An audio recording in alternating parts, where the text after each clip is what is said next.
El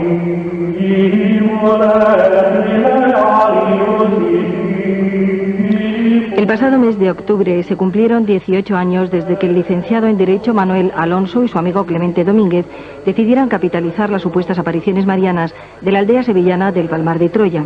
Los dos amigos crean una orden de los Carmelitas de la Santa Faz y se autoerigen cabezas visibles de una iglesia que ha dado desde sus comienzos la espalda a Roma. Clemente fue erigido papa y hoy se especula con su salud. Se dice que padece un tumor irreversible en el estómago, además de una grave dolencia cardíaca, lo que pone en entredicho el futuro del Palmar. La agonía del Papa Gregorio XVII es coincidente con la decadencia de un imperio económico que al parecer está hoy en números rojos. Incluso se especula también ante la posibilidad de que Clemente haya fallecido y el oficialismo de esa particular iglesia lo esté ocultando a la opinión pública. Se busca sucesor. ¿Será quizá el nuevo Papa el abogado Manuel Alonso, que tiene en la actualidad rango de secretario de Estado?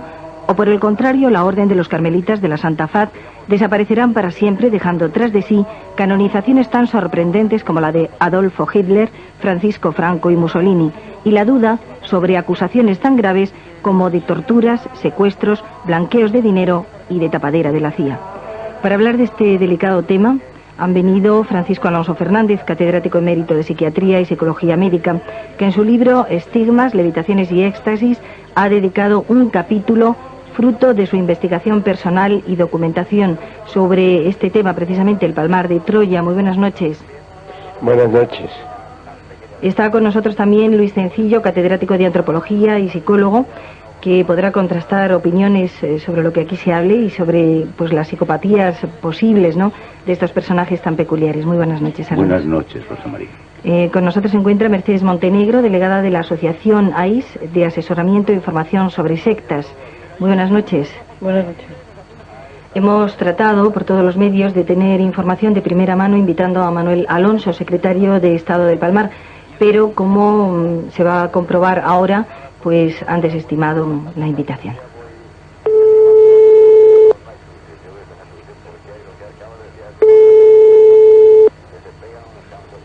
Dígame. Por favor, con don Manuel Alonso Corral. No está de parte de quién, por favor. Pues mire, llamamos desde Radio Nacional de Madrid. ¿De? Radio Nacional de Madrid, ¿podríamos hablar con él? No tenemos comunicación con la radio, perdón. Sí, perdón un momentito, solamente queríamos interesarnos por el estado de salud del Papa Clemente. Sí, no podemos comunicar con la radio ni la prensa, perdón. Gracias. Nada. Bueno, está claro que no, el mutismo es total. Y a mí, después ya de saludar a todos y agradecer que hayan venido a hablar de este tema tan delicado, me gustaría una primera impresión de lo que es el Palmar hoy. Francisco, ya que le mencioné al principio. Francisco Alonso. Bueno, yo creo que el Palmar lo tenemos que contemplar con una perspectiva y desde sus orígenes hasta hoy.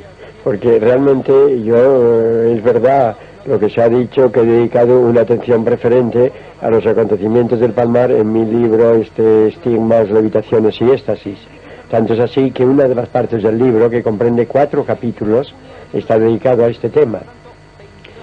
Y entonces, realmente, para entender lo que es el Palmar hoy, si prescindimos de lo que el Palmar fue en sus orígenes, nunca podremos penetrar con mucha profundidad. Porque hoy realmente, en una palabra, si lo que se quiere a lo mejor ahora de entrada es una intervención breve, yo diría que actualmente el Palmar, el grupo del Palmar, es una secta pero fosilizada, que se ha fosilizado, que se ha estancado, que ya no tiene dinámica propia, que se ha convertido en un grupo cerrado. Y esto es el Palmar actualmente. Pero realmente el Palmar en sus orígenes tuvo una dinámica muy viva, muy intensa, y que yo creo que en el transcurso del coloquio de esta noche pues tendremos oportunidad de comentar. Muy bien, don Luis Cencillo. A mí siempre estos grupos con manifestaciones, digamos, paranormales, me resultan sospechosos. Vamos, y en eso creo que estoy en la más pura línea de la ortodoxia, puesto que el mismo San Juan de la Cruz y Santa Teresa dice que todo eso, que está muy bien, pero que no se le dé ninguna beligerancia cuando se produce en una comunidad, porque lo importante son otras cosas. Mercedes. Bueno, para nosotros el Palmar siempre ha sido un grupo sectario, Lo que pasa que era un grupo sectario, dijéramos, con unas determinadas limitaciones de proselitismo. No hacía el proselitismo que hace cualquier otro grupo, ¿sí?, que tiene como muchos canales para que la gente pueda llegar a él. El Palmar no era así, pero innegablemente era un grupo sectario que manipulaba, que destruía a la gente y que destrozaba familias y destrozaba todo lo que tocaba. Vamos a hacer un poquito de historia. ¿Cuál fue el motor de arranque de la orden? ¿Y qué papel juega el Papa Pío de Pietrelcina? Bueno, el padre Pío de Pietrelcina juega un papel fundamental. Tanto es así que yo en el libro me parece que lo comento, que la profecía del padre Pío de Pietrelcina prediciendo las apariciones en un lugar del sur, próximo a Sevilla, pues realmente que tuvo una fuerza tan determinante que se ha convertido en una especie de predicción autocumplidora, que encerraba en sí mismo el cumplimiento de su contenido. Ya sabemos que el padre Pío de Pietrelcina fue una figura muy controvertida en Italia, porque gozó de un gran seguimiento popular, pero en cambio tuvo enfrente a la iglesia oficial, que por lo visto se decía que tenía estigmas en las manos. Los estigmas pueden tener muy distintos orígenes, de manera que en principio esto no es un juicio definitorio de ninguna manera, pero lo cierto es que el padre Pío de Pietrelcina se acordó de España, se acordó del sur, hizo esta profecía, y esta profecía comenzó a desarrollarse, y en un principio comenzó a desarrollarse como, diríamos, una historia infantil, porque la historia empieza con 4 niñas que van a buscar lirios para la Virgen, encomendadas por su maestra, y comienzan a presenciar las apariciones de la Virgen. El destino de estas 3 niñas es muy interesante. Diremos supuestamente, ¿no? Bueno, las supuestas apariciones. No, yo digo o visiones. Está confirmado. Por eso está muy bien la corrección, porque una cosa es aparición y otra cosa visión, de manera que efectivamente vamos a decir que tiene las visiones, porque visiones las puede tener cualquiera. Incluso muchas veces en cualquier momento del día nosotros mismos los que estamos aquí la visión, podemos ¿verdad? tener algunas visiones a lo mejor. Bueno, sí. Entonces visiones las estamos teniendo continuamente todos. Lo que pasa es que se agudizan en momentos determinados, por ejemplo durante el sueño, en momentos de gran tensión emocional. Y entonces no vamos a negar que estas niñas dicen que tienen visiones. Bueno, pues muy bien, las tienen. El destino de estas 3 niñas, pues 3 de ellas se casan y una fallece prematuramente. Y estas 3 niñas muy pronto se desentienden, no solo ellas, sino todos sus familiares, de lo que ocurre en el Palmar. Y llegamos entonces a la segunda etapa. La segunda etapa, y yo aquí me detengo porque ya la podemos comentar después, que es la etapa de la solidaridad. Yo diría que efectivamente hay una etapa en el Palmar en donde se integran gentes de todas las clases sociales y donde se desarrolla un clima de entusiasmo religioso, de solidaridad entre unos y otros, y que realmente esto ocurre aproximadamente entre los años 69 y 71. Pero no solo hay seguidores en el Palmar, sino que el 90% de los seguidores son extranjeros. Bueno, hay muchos extranjeros. ¿Cómo puede ser que...? Pero hay mucha gente también de la vecindad, de Sevilla, de Jerez, señoras que van entonces, que sirven merienda para todos, que se establece allí un clima de mucha solidaridad, de mucho entusiasmo colectivo. Yo, bueno, a mí esto me parece que todo ambiente donde hay una gran solidaridad, en principio, me parece positivo. Ahora creo que luego se desarrolla un proceso muy grave de degeneración. No sé si deberíamos hacer primero un análisis psicológico de estas 2 personas. ¿Puede un abogado llegar a ser obispo o a ser papa? Bueno, no, yo con relación a esto, agregando un poco todavía mi intervención, yo tengo que decir algo que no es muy conocido y que pasa inadvertido, se comenta en mi libro, pero ya sabemos lo que se dice en España: si quieres que de algo no se entere la gente, cuéntalo en un libro. Qué tristeza, ¿no?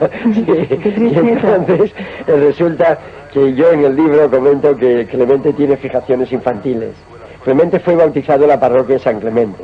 Y en la parroquia de San Clemente, y esto hila con lo que decías al comienzo, pues hay 2 grandes cuadros. Un cuadro que representa al Papa Clemente, el Papa Clemente I, y otro cuadro que representa la Santa Faz de Turín.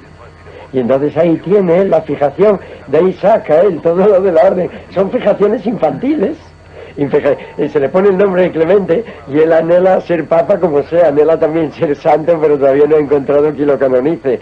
Pero por de pronto ya para su entendimiento, para su capote, como suele decirse, pues logró este gran anhelo infantil. De manera que indudablemente yo pienso que tiene una personalidad anómala, que tiene muchas fijaciones infantiles, que fue excluido del servicio militar por ser epiléptico, que tiene un desarrollo también de tendencia sexual, bueno, en un sentido de homosexual, porque la pareja de él y Manuel es conocido en toda Sevilla que era una pareja homosexual.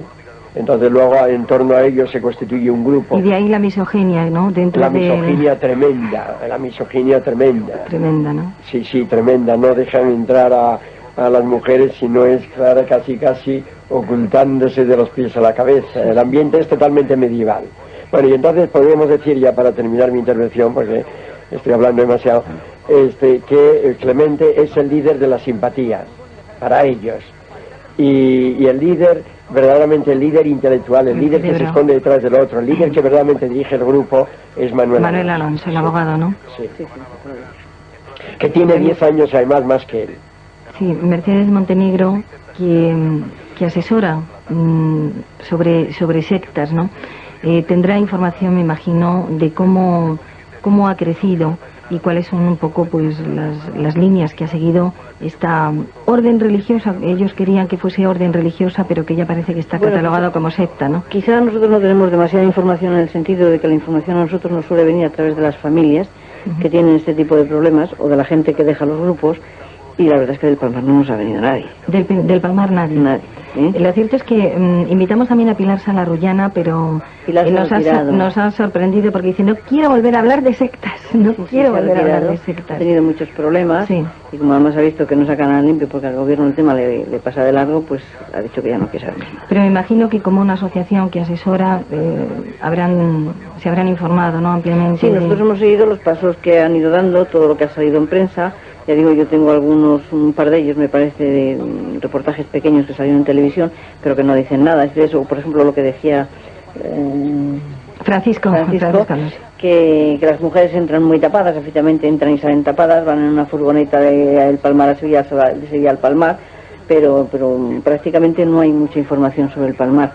Sí nos alucina muchísimo cuando el Palmar pidió que se le inscribiese como grupo religioso, que se lo negaron en el Ministerio de Justicia y luego el Supremo dio orden de que se lo admitiera.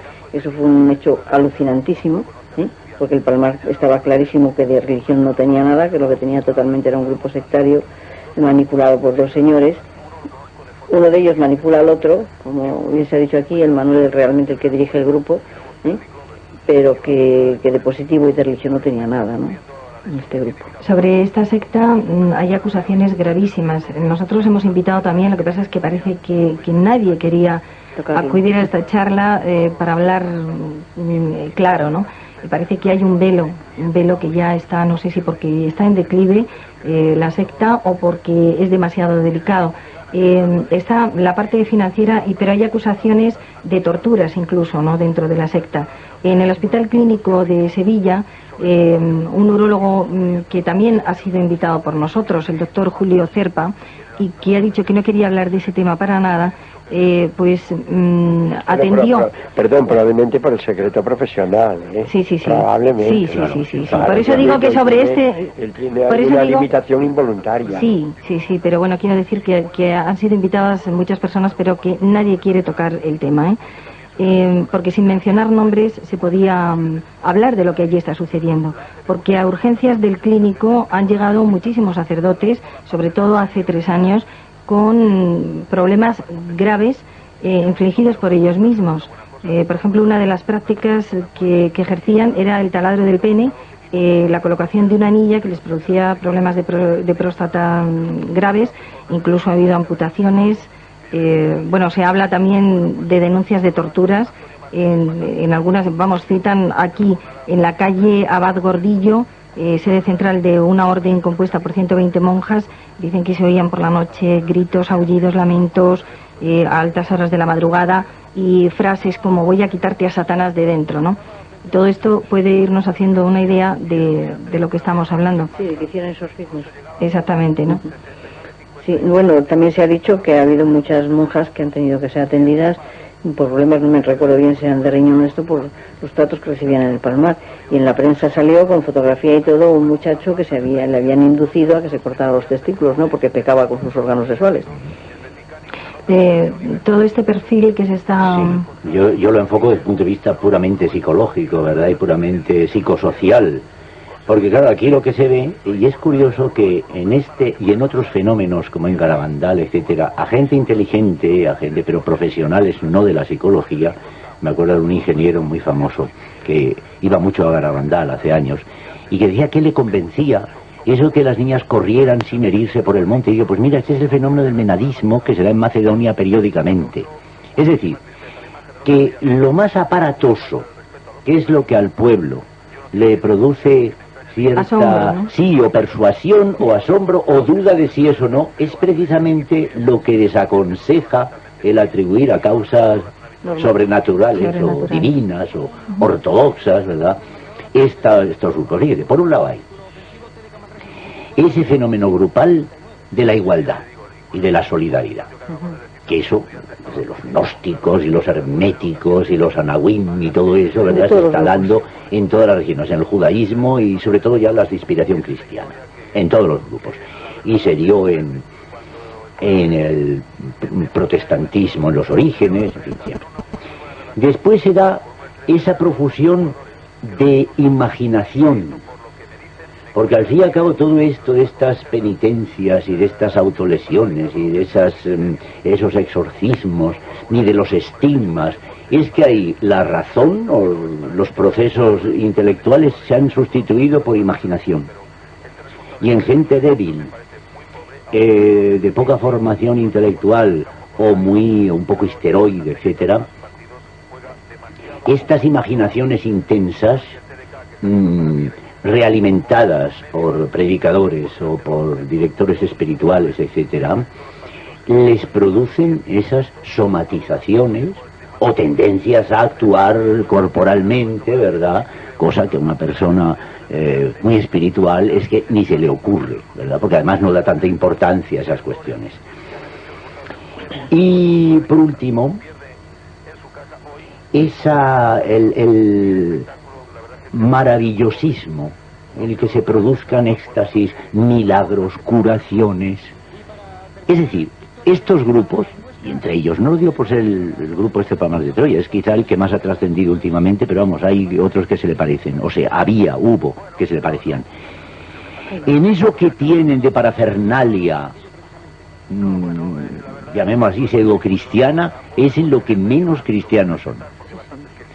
En realidad el cristianismo auténtico tendría que ser una manera de enfocar la vida y de enfocar la conducta que tuviera lo menos posible de taumaturgia. Y que en realidad los grandes taumaturgos, etcétera, de la geografía, haciéndonos eco, por ejemplo, de las investigaciones de los volandistas, etcétera, casi los tenemos por santos a pesar de sus milagros. Sí, porque realmente se está dando una especie de perversión de la teología de la santidad, que es que parece que ser santo es ser milagrero y tener estigmas y tener éxtasis, etcétera, cuando en realidad ser santo es ser una persona excelente, con mucho amor al hombre y a Dios, y nada más, y con muy poca ostentación, ¿verdad? Así que en cuanto un grupo empieza con estas cosas, ya hay un fundamento para empezar a sospechar. Hay signos comunes, por ejemplo, en Pedrera, en el mismo Sevilla, comenzó hace poco también un brote de supuestas apariciones de la Virgen, y bueno, yo me desplacé a vivirlo, ¿no?, a ver qué se hacía allí. Y lo primero es que vino un sacerdote salmantino a oficiar una misa del padre Pío de Pietrelcina, una misa antigua donde no dejaban, o sea, había que comulgar con la cabeza agachada, donde, bueno, pues el sermón era totalmente antiquísimo. Eso ya no es antiguo, eso es aberrante. Aberrante. La cabeza agachada. Y yo no sé si es porque quizá esta orden, esta secta, esté en declive y necesite nuevos brotes, pero es casualidad que esté ocurriendo, que haya signos comunes con el Palmar de Troya. Los grupos se dividen, los grupos se separan, montan gente que está en los grupos, piensan que el negocio es bueno entonces cogen las cosas que les interesan de este grupo y se montan otro similar en otro lado. Esto es muy corriente. Bueno, y que además, perdona, sí, que además estos rasgos populares, digamos de la piedad popular, degenerada, son en todas partes iguales. Sí, no tiene más que el Escorial. Claro, lo mismo, el Escorial. El Escorial es alucinante, vamos. El Garabandal, luego por ahí fuera de España también. Pero luego hay muchos matices diferentes. Hay muchos matices diferentes, por ejemplo. Claro. Aunque coincidan luego en que son una gran acumulación de valores negativos, sin embargo los valores negativos son distintos. El mismo Palmar. El Palmar, yo digo, desde mi punto de vista, la secta no existió siempre. La secta comenzó a desarrollarse aproximadamente hacia el año 74. Por lo tanto, el Palmar ha tenido 6 años de historia, de ambiente, que puede ser más o menos acogido, visto con ojos más o menos favorables, pero un ambiente en el cual todavía no había un desarrollo de secta, porque era un ambiente totalmente abierto. Podríamos decir, un ambiente milagrero. Bueno, un ambiente milagrero, yo diría que cuando se constituyen sectores sociales así, estos grandes entusiasmos colectivos y todo esto, desde mi punto de vista, pues hay factores positivos y factores negativos.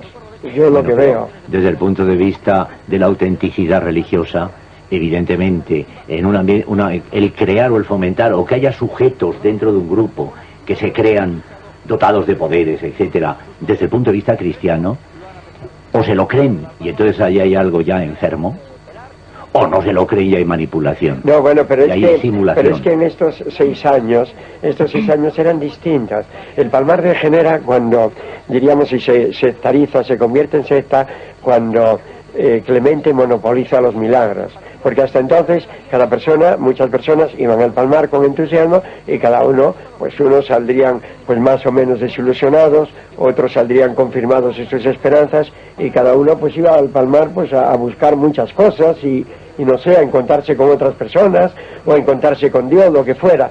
Pero realmente yo pienso que había un gran pluralismo religioso y que no podemos por lo tanto ver a todos los asistentes al Palmar en esa primera época, pues diríamos, o catalogarlos con la misma estimación. No, desde luego Esto es lo que yo veo. Ahora, lo que yo pregunto, que eso no lo sé, lo pregunto sinceramente, es si desde el principio hubo unas ciertas atribuciones y expectativas de que ahí tenían que pasar cosas extraordinarias. Bueno, estas expectativas naturalmente quedan reflejadas en las palabras del padre Pío de Pietrelcina. Claro. Pero es que yo veo, por ejemplo, en el ambiente del Palmar de la primera época, a mí se me parece muchísimo al ambiente de la Iglesia en los países hispanoamericanos.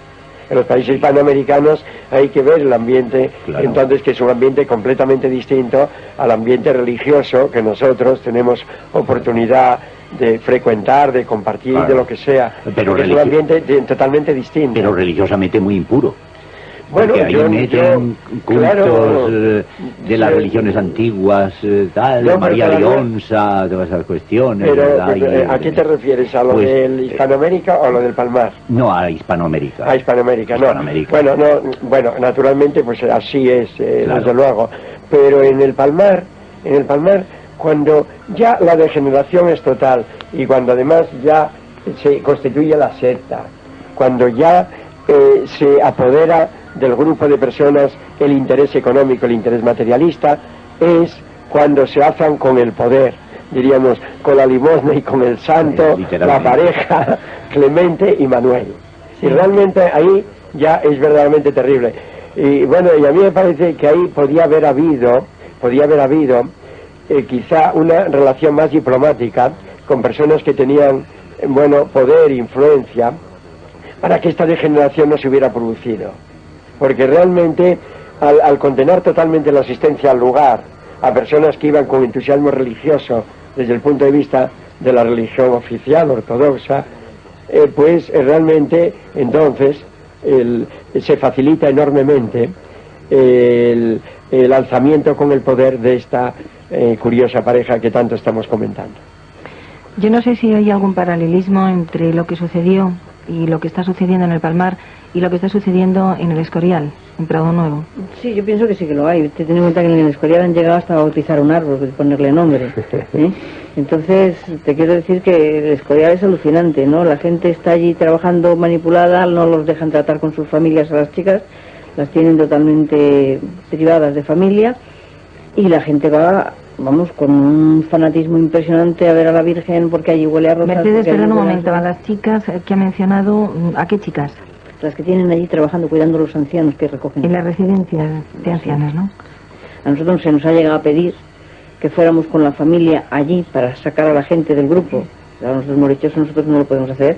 Nosotros para intentar sacar a alguien del grupo, intentar que la gente vea claro, tenemos que tenerla apartada del grupo, dentro de un convento, dentro de un sitio donde todos son ellos. Nosotros no tenemos nada que hacer, porque esas chicas, es que en cuanto alguien de la familia dice no darían al tema, la vida, ¿no? Dicen no al tema, es que no les dejan ni verlos, ¿no? Un día al mes, allí, metidos dentro del convento, ni siquiera salir fuera.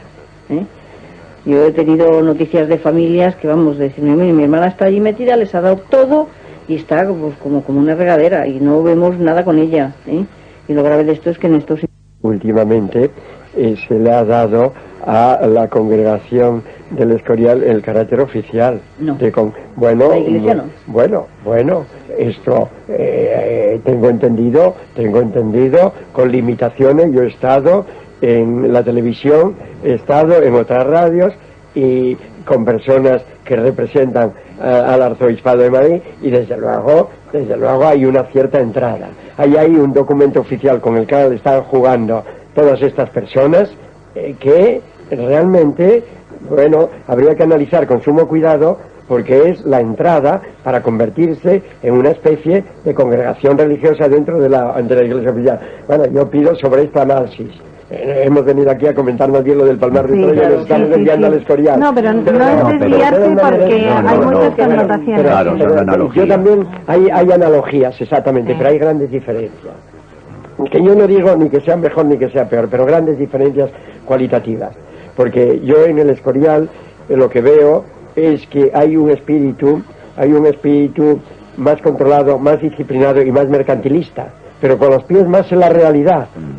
Que cada uno que saque las consecuencias que quiera, con los pies más en la realidad, pero más centrado en el mercantilismo. Y en los del Palmar los veo más volando por las alturas. No tanto, volando con más la orden tiene un capital impresionante. No creo que tenga con mucha más psicopatología el Palmar. Francisco, no vuelan tanto. ¿Qué? Tienen un caudal impresionante de dinero. Luego no es todo tan idealista ni tan infantil. No, perdón, yo no he dicho idealista, he dicho fantástico. Fantástico. Que es distinto. Y dentro de las fantasías, sí, pero pues a lo mejor se ha hablado de infantilismo y... Exactamente, hay mucho fantasía, mucho infantilismo. Ahora que al mismo tiempo no descuide los aspectos materiales, estoy totalmente de acuerdo. Pero esto es una cuestión. Y otra cosa es centrarse, como ocurre en otros grupos que tenemos más cerca, centrarse casi exclusivamente en los intereses materiales. Por lo tanto, hay una serie de diferencias entre unas sectas y otras muy importantes, muy importantes. Posiblemente para encubrir los aspectos materiales se monta toda esa parafernalia, ¿no? Para que no sea tan descarado. Pero que toda esa parafernalia, entonces, todo eso es ocultamiento del interés fundamental. Y en cambio, a lo mejor, en otros grupos como los del Palmar, pues hay un interés religioso aberrante, pero lo hay. Pero hay un montaje, porque esta mujer que figura en el Palmar, en el Escorial como cabeza visible, dijéramos, la de las apariciones, es una Amparo Cuevas, es una analfabeta, totalmente. Bueno, pero... escribe unas cartas, vamos, ya las quisiera escribir yo. Perfecto, bueno, exactamente. Entonces ahí hay una manipulación impresionante. Igual que la hay en el otro lado del la manipulación la hay en todas partes. Yo estoy de acuerdo. Yo observo matices diferenciales y para mí en la vida los matices casi muchas veces es lo más importante. Sí, pero hay matices diferenciales muy importantes entre el grupo del Palmar y el grupo del Escorial. Y en cuanto a la personalidad de esta señora, yo la he conocido analfabeta y desde luego puedo asegurar que es una personalidad pues no cultivada, pero que dio una transformación no solo en el sentido de que de que tuvo un desarrollo cultural muy acelerado en muy pocos años, es verdad, porque yo lo he visto, sino que además al mismo tiempo tuvo una transformación, y de ser de una personalidad de un tipo, una personalidad más o menos masoquista, como decimos, pero una personalidad masoquista es una personalidad un poco que sufre, claro, y al mismo tiempo un poco exhibicionista, y todo esto se ha transformado, a mi juicio, en una personalidad narcisista. Claro, es decir, por la atracción de la atención. Bueno, yo creo que la han transformado. Sí, bueno, por supuesto. No pero lo que hay de común. Les interesa que sea así ahora. Lo que hay de común en estos grupos, yo voy a lo común y tú a lo diferencial, lo cual está muy bien porque nos complementamos. Lo que hay de común es el entender la creencia, por no decir la fe es otra cosa más seria, como algo imaginativo y taumatúrgico. Es decir, que la existencia de Dios o la asistencia de María tiene que manifestarse de alguna manera sensible. Sí, si no, con curaciones, con una fuente, con éxtasis, con casi fenómenos mediúmicos, porque hay que ver la señora esta, ¿verdad?, del Escorial, que qué voz le presta a la Virgen María, y qué ideas también. Claro, y eso es lo que, a mi modo de ver, eso constituye un fenómeno psicológico, perfectamente de psicología social, y que se daba también en la pitonisa de Cumas. Y por otra parte, diferencia a estos grupos puramente populares y humanos de las verdaderas comunidades auténticamente cristianas. Por otra parte, eso que decías de la manipulación y del idealismo y el positivismo, y eso lo tenemos, y no es ninguna butad, lo tenemos en Don Quijote y Sancho. Es que eso, ahí está la genialidad de Cervantes, de haber dado expresión a una complementariedad psicológica que se da en todos los fenómenos de este tipo, que es el idealista y luego el Sancho Panza, positivista, negociante, que se apoya con más o menos buena fe en las ideas del idealista para el negocio. Y eso se da en todas partes. Esa gente utiliza técnicas conductistas, eso es innegable. Sí, claro. Convence a la gente de que se curan. Ahora mismo tenemos otro caso también hasta cierto punto similar, en la Iglesia del Espíritu Santo en Santa María de la Cabeza, que es un grupo protestante. ¿Has oído hablar de él? Sí. Son los que se anuncian por la radio, ¿no? Sí. Entonces estos convencen, tienen casi todos gente mayor la que va, pero vamos, gente mayor que prácticamente le dedica las 24 horas o casi las 24 horas del día al señor hasta le planchan la ropa, le hacen de todo, le sacan un montón de dinero y les convence de que les cura de montones de cosas, por ejemplo, pues, cosas de estrés, cosas de nervios. Claro, yo me vine a un marido y le dije yo, a ver si consigue usted por casualidad que su mujer deje de ir 2 meses, solo 2 meses, que corte todo contacto con ellos, a ver si es verdad que se encuentra igual de bien sin tomar sus pastillas para los nervios. Porque mientras esté allí, por supuesto, no los va a necesitar. Claro. Porque para eso está el control que ella le hacen, el convencimiento que le hacen a través de todas sus técnicas de que ellos la curan. Luego el ambiente que recoge aquellas reuniones influye en todo eso muchísimo, ¿no? Pero ese grupo ya es más psicológico, Como decías, más conductista. Claro, es que es la técnicamente organizado. Es que es la forma en que él consigue que la gente vaya al grupo. Esto se va propagando de unos a otros, porque él hace simplemente su anuncio en su programa de radio, pero a nivel religioso lo hace, y les va sacando un montón de dinero, pero un montón de dinero, y se presentan como Iglesia del Espíritu Santo. Los protestantes no quieren saber nada de ello, no está registrada, me parece, y hacen pues más o menos un mismo tipo de historia, ¿no? Porque la gente que va al Palmar va también porque la convencen de que aquello es la maravilla de las maravillas, y de que allí van a buscar una salvación y van a tener, son una élite de escogidos y de maravillosas personas que van a irse derechos al cielo cuando vayan al Palmar. Bueno, y le van buscando también, yo creo, y esto es un fenómeno general, me sumo a lo que decías, en la perspectiva general en este sentido, de entender un poco las motivaciones, porque lo acabas de tocar muy bien, de entender un poco las motivaciones por las cuales los jóvenes, sobre todo personas jóvenes, buscan las sectas. ¿Qué busca la persona joven en la secta? Bueno, la persona joven en la secta pues busca muchas veces efectivamente el milagro, la demostración inmediata, pero busca muchas veces también la solidaridad y busca muchas veces un mundo extraño, porque un alto porcentaje de las personas que se incorporan a estos grupos son ya desde el principio, antes de incorporarse al grupo, tienen ya problemas de salud mental importantes. Luego la mayor parte de los que no lo tienen al ¿Hay un perfil principio... entonces de los seguidores? ¿Hay otro perfil de los seguidores? Sí, de los que se incorporan a estos grupos, los que se incorporan, bueno, esto se ha realizado, claro, son estudios que se han realizado en sectas y estudios, y parece que hay consenso entre los científicos de esto, de encontrar que aproximadamente pues las 3/4 partes de las personas que forman parte de estas sectas tienen problemas importantes de salud mental, y que una gran parte de ellas ya la tenía antes de su incorporación, y otra parte se le produce después de su incorporación, como consecuencia de esas técnicas tan rigurosas, tan estrictas, que son afines a lo que se viene llamando comúnmente el lavado de cerebro. Claro, y que había una predisposición latente. Exactamente. Personas muy crédulas. O personas muy débiles. Personas débiles. Claro. Personas narcisistas que se les contagia muy fácilmente el fanatismo, etcétera. Mercedes Montenegro dice que no está de acuerdo, ¿no? Porque incluso... Vamos a ver, nosotros siempre decimos que la gente no busca las sectas, ¿eh? Las sectas buscan a la gente, que no es lo mismo. Los adictos se encuentran. Los adictos sin Dios los cría, ellos los adictos sin obligación de hacer proselitismo, a veces ofreciendo cosas directamente de unos a otros, a veces mandando propagandas, a veces haciendo encuestas en la calle, y lo que sí aprovechan las sectas para cazar a la gente, pues es el desencanto que hay, el problema emocional que están pasando en ese momento, o el idealismo de la gente. Sí. Las sectas no te van a atacar jamás por tu inteligencia, porque no podrían, siempre van por tus sentimientos, pero no generalmente la gente va a buscar las sectas, ni la gente entra en las sectas porque tenga un problema mental. Puede que funcionemos por el mundo con un problema mental que no se nos desarrolla, y que entonces al hurgarnos en un control mental sí nos lo despierten.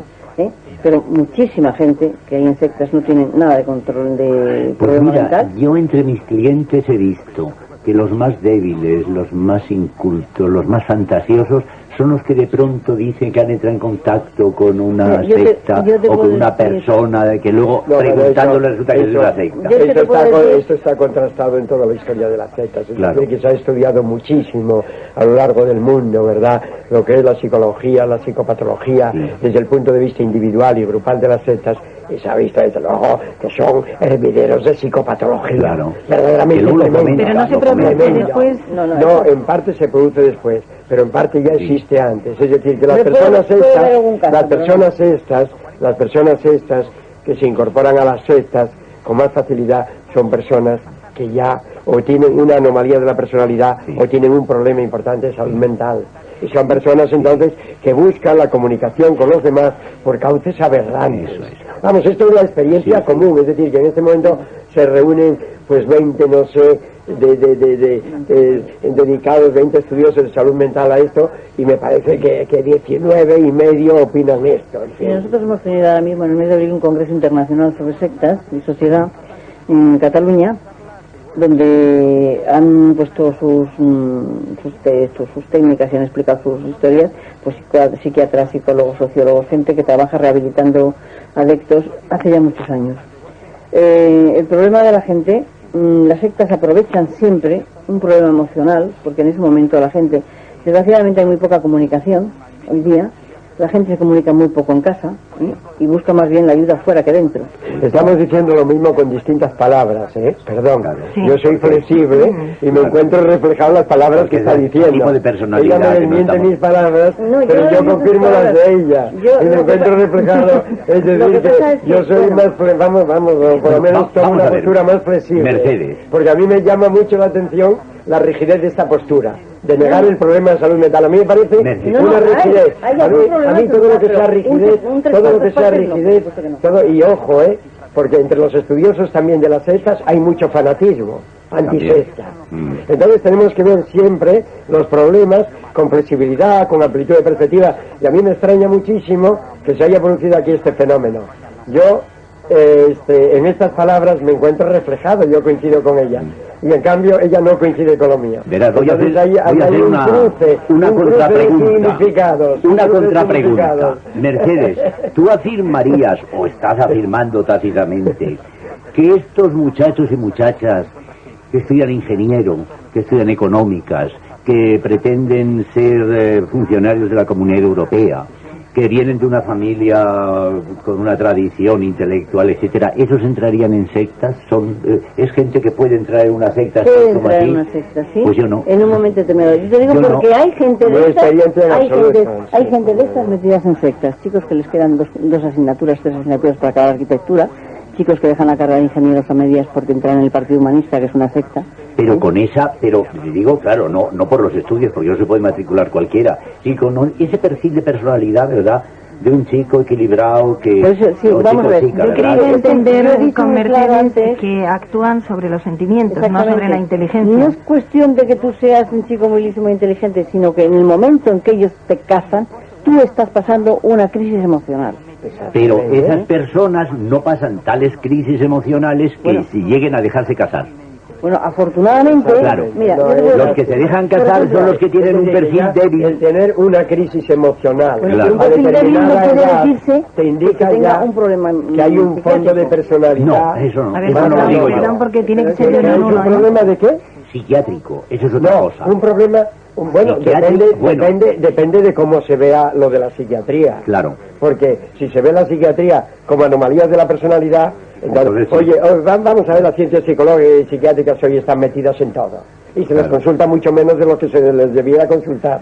Y muchas veces, pues hay posturas, como esta que se está reflejando aquí ahora, no es psiquiátrica, no es psiquiatrizado, pero si el problema está psiquiatrizado, no es que lo psiquiatricemos nosotros. Desde el momento en que es un problema de personalidad, de relaciones humanas y de todo esto, la psicología, la psiquiatría, se ocupan de estas cuestiones. Esto no es que cualquier problema un poco que se desvía un poco de lo corriente, incluso las cuestiones integradas en lo corriente, están completamente condicionadas por factores de la personalidad. Y los estudios de la personalidad, las personas que se encargan, son personas que se dedican a la psicología, a la psiquiatría. Se produce la alteración de la personalidad cuando se es Esto es lo que yo captado. veo, no es que lo psiquiatricemos, es que está psiquiatrizado Mira, el problema. yo ahí veo, salvando las distancias en otro terreno completamente distinto, para que se vea la analogía o el contraste. Dice que llegar a ser un golfo o una persona de esa lábil en materia sexual, por ejemplo, etcétera, no todo el mundo llega. Y todo el mundo padece crisis, todo joven, padece crisis en su juventud, etcétera, y tiene sus estimulaciones y sus, llamémosle, tentaciones, etcétera. Pero los que resulta que se lanzan ya y llevan una vida, o si quieren una doble vida a pesar de su carrera, de inestabilidad emocional y sexual, son unos cuantos nada más. Y tentaciones las tenemos todos. Pues yo diría eso, que los que se dejan arrastrar a una determinada manera, a pesar de sus crisis, etcétera, y dejan que la emocionalidad domine sus tendencias hasta ese punto, son determinadas personalidades, que no digo que sean anormales no son, pero que no es cualquiera, ¿verdad? Sí, que Como tiene pasa con todo. ciertas peculiaridades. Lo mismo que para ser economista hay que tener ciertas peculiaridades, y para ser filósofo.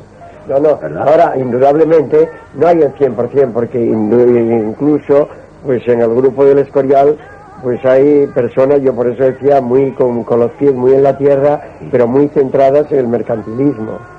Eso, pero que aparte de todo esto, luego juegan, bueno, hay líderes, los del Palmar, en donde ellos mismos, bueno, yo lo he podido comprobar, en donde ellos mismos tienen mucha psicopatología.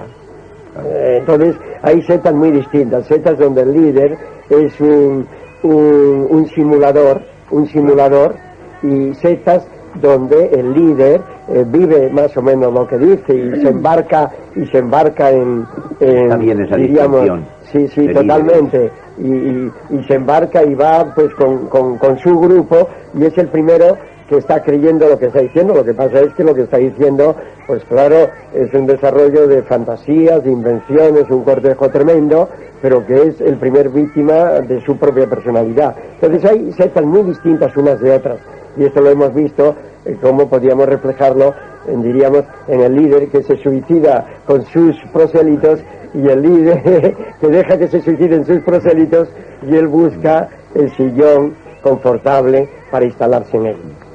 Tenemos solo 2 minutos. Cuando comenzábamos esta charla, que a mí se me ha hecho cortísima y espero que también a los oyentes, decíamos que el Papa Clemente se especula con su salud, se dice que está gravísimo, En la curia sevillana se está estudiando el mecanismo de relevo. Una de las cosas que dicen es que se marcharía a Sudamérica como el misionero enviado por la Virgen, que desaparecería de aquí. De cualquier forma, si eligen otro papa, tenemos Palmar de Troya para rato. Entonces tendremos ya que esperar a ver qué sucede, porque, bueno, pues está detrás, están como un búnker, es imposible recibir información directa del Palmar de Troya, y esperemos que no proliferen estos grupos, ¿no? Que se sanee, que la sociedad... Vamos a esperarlo, pero lo de la parafernalia del Palmar de Troya es tan amplia, tan intensa, tan extensa, tan profunda, que es difícil que se termine. No, además es que son unos buenos negocios y cuando se va uno hay otro siempre que va a quedar delante. Y normalmente esos grupos no desaparecen así como así. Bien, pues si alguien de los que nos están escuchando no lo sabía, esta orden cuenta actualmente con 13 casas, edificios en el centro de Sevilla que están valoradas, solo esas casas, en 3.000 millones de pesetas. Sí, sí. Y tenemos que decir adiós. Damos las gracias a Francisco Alonso Fernández, Encantado, catedrático emérito de Psiquiatría y Psicología. Si acaso alguien nos ha cogido al final, que no supiera quién está con nosotros. También Luis Sencillo, catedrático de Antropología y Psicólogo. Y Mercedes Montenegro, delegada de la Asociación AIS, Asesoramiento e Información sobre Sectas. Pues hasta una próxima tertulia. Gracias. Hasta siempre. Hasta siempre. Dominus de sepulcro vale